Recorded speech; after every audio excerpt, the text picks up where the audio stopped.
Halo, perkenalkan kami dari kelompok 4. Akan menjelaskan tentang aliran Asy'ariyah dan Maturidiyah. Aliran Asy'ariyah dan Maturidiyah ialah aliran yang secara umum disebut paling layak mendapatkan predikat firqah najiyah atau aliran yang selamat. Nah, lalu mengapa aliran Asy'ariyah dan Maturidiyah disebut aliran yang paling layak mendapat predikat firqah najiyah atau aliran yang selamat? Sebelum membahas hal tersebut, mari terlebih dahulu kita cari tahu kapan munculnya kedua aliran tersebut. Sebagai reaksi dari firqah yang sesat, maka pada akhir abad ketiga Hijriyah timbullah golongan yang dikenali sebagai Ahlus Sunnah wal Jamaah yang dipimpin oleh dua orang ulama besar dalam usuluddin, yaitu Syekh Abu Hasan Ali al-Asy'ari dan Syekh Abu Mansur al-Maturidi.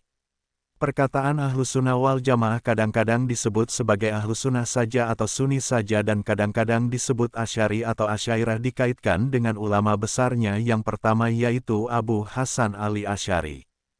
Aliran Al-Maturidiyah adalah sebuah aliran yang tidak jauh berbeda dengan aliran Al-Asy'ariyah. Keduanya lahir sebagai bentuk pembelaan terhadap sunnah. Bila aliran Al-Asy'ariyah berkembang di Basrah, maka aliran Al-Maturidiyah berkembang di Samargan. Asy'ari maupun Maturidi bukan tidak paham terhadap mazhab Mu'tazilah. Bahkan Al-Asy'ari pada awalnya adalah seorang Mu'tazili, namun terdorong oleh keinginan mempertahankan sunnah maka lahirlah ajaran mereka hingga kemudian keduanya diberi gelar Imam Ahlus Sunnah wal Jamaah. Sepintas kita mungkin menyimpulkan bahwa keduanya pernah bertemu, namun hal ini membutuhkan analisa. Pada masa itu, banyak sekali ulama Mu'tazilah mengajar di Basrah, Kufah dan Baghdad. Ada 3 orang Khalifah Abbasiyah, yaitu Ma'mun bin Harun ar-Rasyid, Al-Muqtasim dan Al-Watsik adalah khalifah-khalifah penganut fahaman Mu'tazilah atau sekurang-kurangnya penyokong utama daripada golongan Mu'tazilah. Selanjutnya mari kita kaji beberapa riwayat hadis tentang firqah atau milah yang kemudian dijadikan landasan bagi firqah Ahlus Sunnah wal Jamaah. Sedikitnya ada 6 riwayat hadis tentang firqah milah yang semuanya sanadnya dapat dijadikan hujah karena tidak ada yang dhaif. Dengan kata lain, hadits tersebut ialah sahih dan hasan. Dari hadis yang kesimpulannya menjelaskan bahwa umat Rasulullah akan menjadi 73 firqah, semua di neraka kecuali satu yang di surga, itulah yang disebut firqah yang selamat, firqah najiyah. Syekh Abdul Qadir Al-Jailani pun dalam kitabnya Al-Gunyah li Talibi Tarik Al-Haq, Juz 1, halaman 80 mendefinisikan aswaja sebagai berikut. Yang dimaksudkan dengan sunnah adalah apa yang diajarkan oleh Rasulullah, meliputi ucapan, perilaku serta ketetapan baginda. Sedangkan yang dimaksudkan dengan pengertian jemaah adalah sesuatu yang telah disepakati oleh para sahabat Nabi pada masa Khulafaur Rasyidin yang 4 yang telah diberi hidayah oleh Allah. Dalam sebuah hadis lagi dari Abu Hurairah, sesungguhnya Rasulullah Shallallahu Alaihi Wasallam bersabda, akan terpecah umat Yahudi kepada 71 golongan, dan terpecah umat Nasrani kepada 72 golongan, dan akan terpecah umatku menjadi 73 golongan. Semuanya akan dimasukkan ke neraka kecuali satu. Berkata para sahabat, wahai Rasulullah, siapakah mereka wahai Rasulullah? Rasulullah menjawab, mereka yang mengikuti aku dan para sahabatku. Hadis riwayat Abu Daud, At-Tirmizi, dan Ibnu Majah. Dari pengertian hadis di atas dapat difahami dan disimpulkan bahwa penganut suatu agama sejak sebelum Nabi Muhammad sudah banyak yang menyimpang dari ajaran aslinya, sehingga terjadi banyak interpretasi yang kemudian terakumulasi menjadi firqah-firqah. Dari bermacam-macam firqah itu masih diakui oleh Nabi Muhammad sebagai umatnya. Berarti apapun nama firqah mereka dan apapun produk pemikiran dan pendapat mereka, asal masih mengakui Allah sebagai Tuhan, Muhammad sebagai Nabi dan Ka'bah sebagai kiblatnya, tetap diakui Muslim.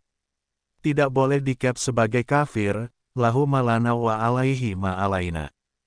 Pengertian semua di neraka kecuali satu, yaitu mereka yang tidak persis sesuai dengan sunnah Nabi dan para sahabatnya akan masuk neraka dahulu tapi tidak kekal di dalamnya, yang nantinya akan diangkat ke surga kalau masih ada secuil iman dalam hatinya. Sedangkan yang satu akan langsung ke surga tanpa mampir di neraka dahulu. Firqoh Najiyah atau kelompok yang selamat adalah mereka yang mengikuti sesuai apa yang dicontohkan Nabi Muhammad dan para sahabatnya yang mungkin berada di berbagai tempat, masa dan jamaah, tidak harus satu organisasi, satu negara, satu masa atau satu partai dan golongan. Istilah Ahlus Sunnah dan Jamaah ini timbul sebagai reaksi terhadap paham-paham golongan Mu'tazilah, yang telah dikembangkan dari tahun 100H atau 718 M. Dengan perlahan-lahan paham Mu'tazilah tersebut memberi pengaruh kuat dalam masyarakat Islam. Pengaruh ini mencapai puncaknya pada zaman Khalifah-Khalifah Bani Abbas, yaitu Al-Ma'mun, Al-Muqtasim, dan Al-Wasik 813 M847 M.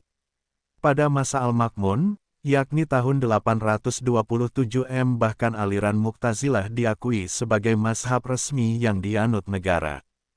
Mazhab Ahlus Sunnah wal Jamaah muncul atas keberanian dan usaha Abul Hasan al-Asy'ari. Ajaran teologi barunya kemudian dikenal dengan nama Sunnah wal Jamaah. Untuk selanjutnya Ahli Sunnah wal Jamaah selalu dikaitkan pada kelompok paham teologi Asy'ariyah ataupun Maturidiyah. Asy'ariyah banyak menggunakan istilah Ahlus Sunnah wal Jamaah ini.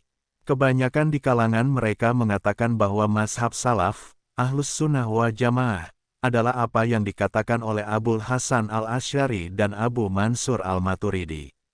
Sebagian dari mereka mengatakan Ahlus Sunnah wal Jamaah itu Asy'ariyah, Maturidiyah, dan mazhab salaf. Lalu faham aliran apa yang dibawa oleh kedua imam tersebut?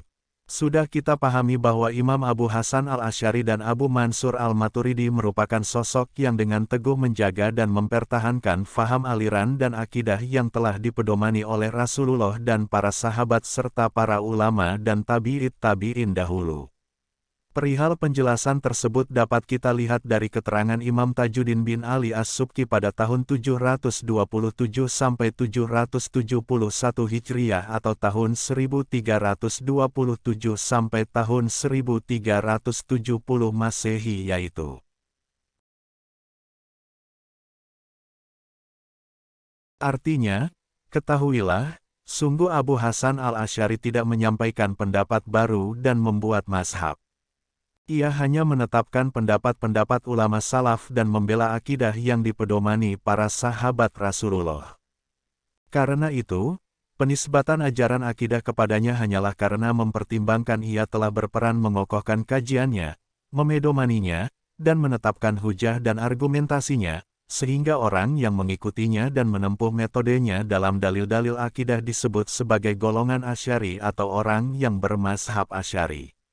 As-Subki, Tabaqatus Syafi'iyah Al-Kubra, Darul Ihya petik terbalik Il-Kutub Al-Arabiyah, Juz 3, halaman 365. Penjelasan yang serupa pula dari ulama lainnya diantaranya adalah Syekh Muhammad Zahid Al-Kautsari tahun 1296 sampai tahun 1371 Hijriah, tahun 1879 sampai tahun 1952 Masehi, yang mengatakan, artinya, Imamul Huda Abu Mansur al-Maturidi radhiyallahu anhu wa Ansairil Aimah membangun penjelasan dalil-dalil akidah berdasarkan risalah-risalah karya Abu Hanifah tersebut, seperti halnya yang dilakukan Imam Abu Ja'far at-Tahawi dalam kitabnya Bayanul I'tiqad Ahlus Sunnah wal Jamaah, ala mazhabi fuqaha petik terbalik ilmilah, Abi Hanifah wa Abi Yusuf wa Muhammad bin Al-Hasan radhiyallahu Ayyum, yang terkenal dengan judul Aqidatut Tahawiyah. Muhammad Zahid Al-Kautsari, Al-Aqidah wa Ilmul Kalam, Beirut, Darul Kutub Al-Ilmiyah, 1425 Hijriah, 2004 Masehi, halaman 564. Adapun kitab-kitab risalah karya Abu Hanifah yang menjadi sumber penjelasan akidah Abu Mansur al-Maturidi ada 5, yaitu: A. Al-Alim wal Muta'alim riwayat Abu Hafiz bin Salim As-Samarkandi. B. Ar-Risalah ila Alimil Basrah, Utsman bin Muslim al-Bati riwayat Abu Yusuf. C. Al-Fiqhul Akbar yang terkenal dengan judul Al-Fiqhul Awsat riwayat Abu Muti. D. Al-Fiqh Al-Akbar riwayat Hamad bin Abi Hanifah. Al-Wasiyah riwayat Abu Yusuf. Maka dapat kita tarik kesimpulan bahwa, akidah yang dipedomani oleh Imam Asy'ari dan Maturidi secara esensi sama dengan akidah yang diajarkan oleh Nabi Muhammad dan para sahabat. Ulama, Asy'ariyah dan Maturidiyah hanya membuat metode untuk memudahkan orang awam untuk mengenal Allah Ta'ala dengan konsep 20 sifat wajib baginya. Sifat 20 bukanlah membatasi sifat Allah, melainkan ia adalah sifat induk yang mampu dijangkau oleh akal manusia. 20 sifat ini dibagi menjadi 4, yaitu sifat nafsiyah, sabiyah, ma'ani dan maknawiyah. Perbedaan antara Asy'ariyah dan Maturidiyah tidak sampai menjadikan salah satu di antara keduanya saling mengkafirkan atau membid'ahkan, sebab secara esensi keduanya sama.